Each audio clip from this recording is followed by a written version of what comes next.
With shrinking land and growing demand for food, farmers are being forced to come up with innovative ways of meeting the rising demand. Farmers in the dairy sector are looking into ways of meeting the rising demand for dairy products, especially in urban areas. Olendeti Jesse's dairy farm, located in the leafy suburbs of the capital city Nairobi, was established in 1979 with only 3 cows to provide milk for domestic consumption.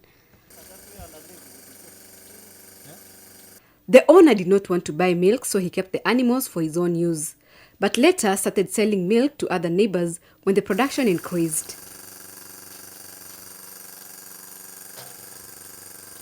Nicholas Onyango is the farm manager and has been there from the time the owner established the farm. Lotus just was established in 1979. We started only with 3 animals, and later we just carry on increasing, and now we have a herd of about 70 animals. During the initial stages of the farm, the owner nearly gave up on dairy farming after facing a myriad of challenges. The biggest headache was from disease that made it difficult for the dairy cows to survive. But all this changed after a visit to the Agricultural Society of Kenya show, ASK. A farmer who was exhibiting his Jersey animals caught the attention of the farm owner, and since then, there has been no looking back. From then on, the Jersey breed of cows became the cow of choice at the farm. The farm settled for the breed, which greatly impressed the owner. We just entered this ASK show. We had an ASK show, and then after ASK show, we had somebody who was showing his animals, the Jersey animals. And then later we just decided to start with the Jersey. We wanted to start with the Frisian, but later we just realized that the Frisian need a big land. And because we had only a small land, this Jersey is only about 21 acres.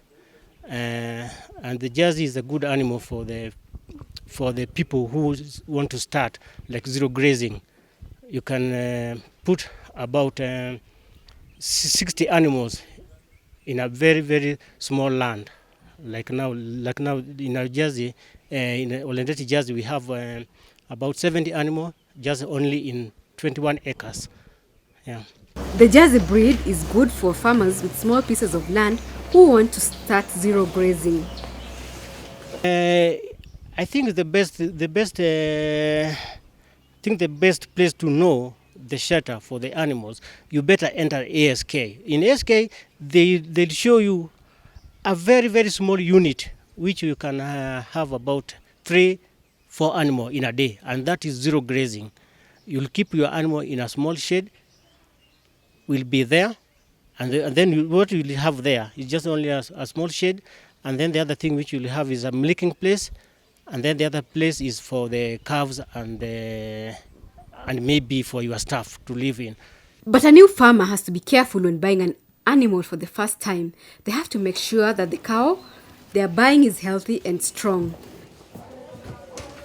By getting a good animal, like now a small animal, we can just say, because we are used to a Jersey and we know how much Jersey produce, a Jersey can produce 20 to 21 liters in a day. According to Onyango, cattle farming is an investment because every year a farmer can get either a bull or a heifer. What is important for a farmer to start off is land and water. We just started, and then after started, because if you don't want to put your money in the bank, maybe you can put them in animals. And if you put your money in animals, every year you'll get a heifer or a bull, and you can sell a bull to people to improve their herds. You can start by most of the thing which you need to have is a piece of land, water, and then later you can just add something else, like now dairy meal, hay, that will come from your pocket. But the most of the thing that you need to have, you can start with the land. Land is the first thing, and then the second thing is water. The third thing is the shade where you can put your animal, and then the fourth thing is to get a good worker. The best way that a dairy farmer can deal with the challenges affecting the farm is to visit agricultural shows and farmers' field days to learn about the latest technology and to learn from experienced farmers. You can just start from hearing from the peoples, but the best place to go to get more experience and more ideas is from the show, because from the show you get people from maybe from rural area, urban area, Nairobi area, and that help people, and you can get people who have been in farming for about more years. If you have somebody if you have a farmer who is very interesting, we have this a workshop and an open day or a field day that help many farmers to go. And if you are invited, you go and attend, and you'll gain more experience on how to make the farmers thing like to make something like butter, cream, yogurt. You'll know if you go to those field day. We have just many just in Kenya, but they are dropping down. But we want people who are very interesting to join them. They just come to the breeder show. We have a breeder show. We shall have a stand there. We shall have this application form. We shall be ready to welcome everybody who is interested in keeping Jersey animals. For better production, the animals are groomed and even sleep on mattresses. This pampering ensures that the cows are relaxed and produce a lot of milk. For instance, if a cow is sick, he'll know it very easily. Yeah. The kind of the bedding which we're having this comfort mattress, which they lie on. It's just when you build a shed, and then you put a floor, and then later you put this comfort mattress. Cows are mainly fed on napier grass, maize, hay, and dairy meal. They have to be milked early in the morning to give animals time to graze. The grazing has, however, to be supplemented for maximum production. Okay, you start by very early in the morning. You start by milking your cow. About you can just start very early, so that you can give your animal time to go to graze, and then later you take your animal for grazing. They graze about 2 to 3 hours, and then when they go for grazing, you'll have to clean where they usually sleep. You clean there after cleaning and washing, and then you put the feed in, which they'll come to feed after grazing. In the farm, the major thing which we feed the animals is the napier grass. We plant a napier grass, and the other thing which we add is just a small thing like maize, and then now from there, which you'll have from your pocket, is something like hay and dairy meal. The feed which we have in the farm, we have napier, our major feed, and then later we have maize, and then we have the comfrey, desmodium, lucerne, those for the protein purpose. In maize we have, if in the large farmers, they usually keep what we call the silage. But in our farm here, you just feed them direct from the farm, from the garden. We just dry them only for 1 day, and then we chop. After chopping, we feed the cows. We mix napier, then we have hay, then maize, then we mix the other stuff, the other protein stuff, which is comfrey, desmodium, and lucerne. The advantage of separating the animals is that if you have a milkers, you'll have to increase their feed during the day. But the dryers, you'll just feed them only once. And the heifers maybe can suck your animals, so that's why we separate them. Calf to save their mothers. After birth, they just stay for their mother for 4 days, and then later we separate them. The advantage of the Jersey cow is that they are very easy to handle and also disease resistant. They are also very gentle. Okay, advantage of a Jersey animal, they are very, very easy to handle. And also they are very, very free from the diseases. If I tell you they are very easy to handle, you can leave your child with this animal, and that child will take care of that animal, because they don't knock the fence, they don't knock maybe the building. So that's why we prefer to keep the Jersey animals. The farm started off with a local breed and later improved on them. The heifers mature fast and are ready to be served by the time they are 1 year. The farm also makes use of artificial insemination services for best results. Their main source of the AI services are the Animal Genetics Center at Kabete, Nairobi. Others are sourced from foreign countries like the United Kingdom and Canada. They usually grow very, very quickly, because when they are about a year or 2 months, they are very, very ready to be served, because we serve them when they are about 180 kilo to 200 kilo. And when they reach about 1.5 year, they are very, very ready to be served. And also, you can get very, very good bull. You can select a bull which you know that they are very easy to very, very easy for carving ease.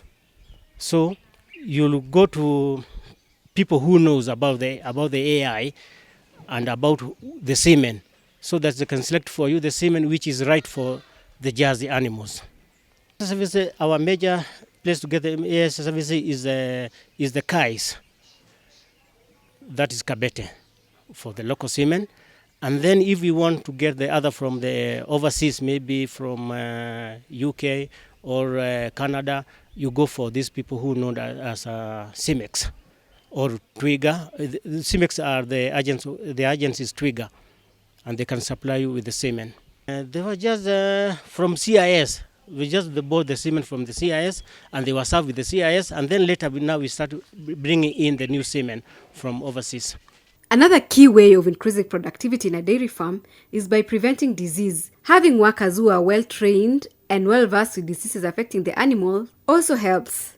It is also important to keep records of the output from the cows, so that you start marketing, because these animals are for producing milk.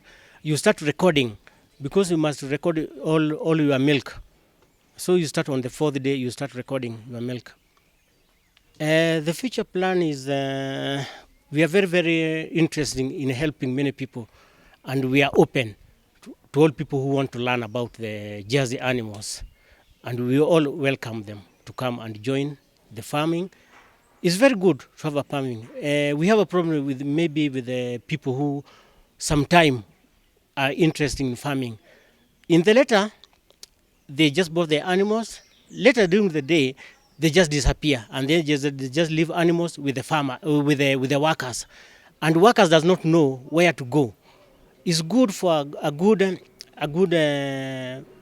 it's good for somebody who want to be very, very interesting, to be free with his workers, free with his animals, and make sure that you know what is going on in your farm.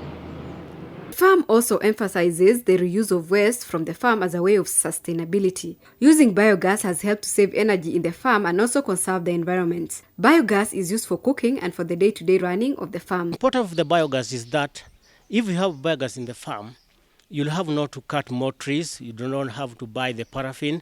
You just use the stuff from the farm. You just feed your animals, and then the animals feed the biogas. In the farm, we use biogas for the staff cooks, and then the other part, like the other burners, we run for boiling waters. Yeah, it have used because we don't cut the trees, and also we don't because if you don't cut trees, you'll not get the smokes, and the smoke is the one which exposes the environment. The cow dung is mainly sold to property developers who use it as manure in landscaping, while byproducts from biogas known as slurry is sold to farmers who use it to grow crops. But cow dung, we have the people who plant flowers, and they're very interesting with coming to get the slurry. We call it the biogas slurry, because we have the biogas in the farm, and we sell the slurry to the people to put in their flowers, and also to put in their lawns. Vegetables at the farm are also grown organically. The farm has a variety of vegetables under cultivation. We have the organic farming, which we have these vegetables, and the vegetable we just use only the slurry. fertilizer, because the fertilizer, we need to use what you have in the farm, because if you use fertilizer, will make you a cost, you get some cost.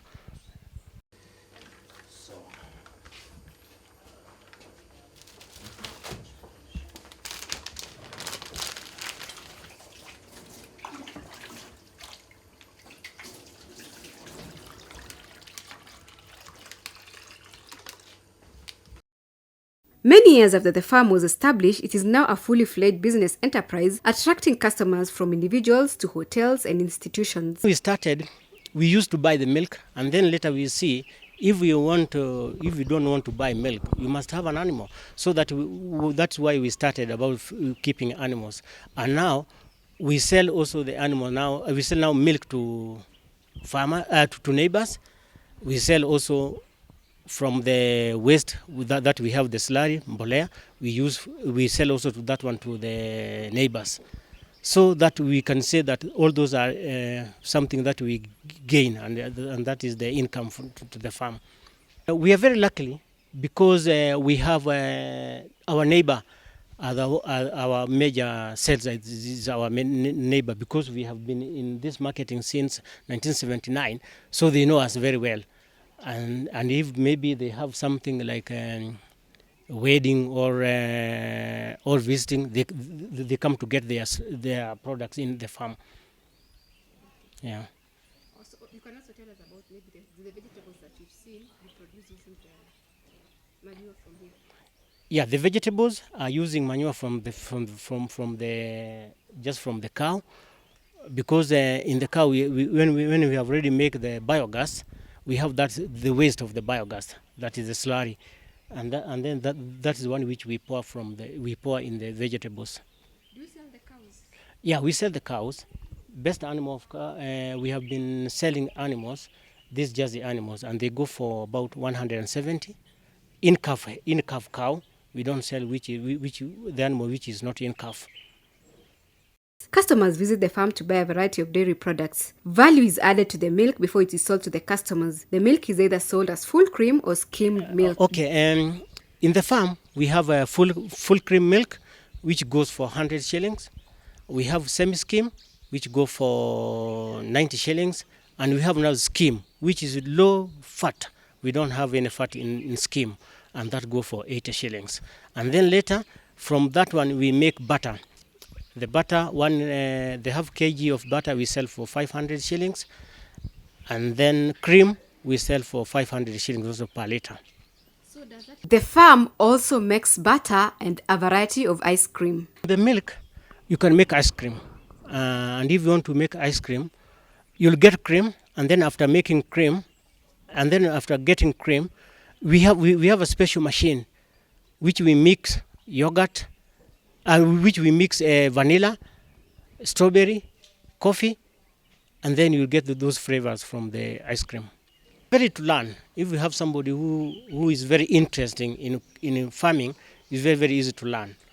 But later you'll have to buy some machine because you must have a separator, you must have a cream sealer, you must have the other machine to make the butter. A farmer can start small, but with patience, hard work, and dedication, the results can be rewarding, especially to farmers in urban or close to urban centers where demand for food is very high. Easy for the people who are just in the rural area. What they can just do, we have these people before, which were maybe you have a contract with the school. If you have your 2 animals to 3 animals, and you'll have to take maybe your motorbike or your bicycle, and then you supply milk to the schools. That will make you something than waiting somebody to come maybe into the farm to get the milk. You must go and fetch your own market. Caroline Tomno, Agriculture in Kenya, CAS TV.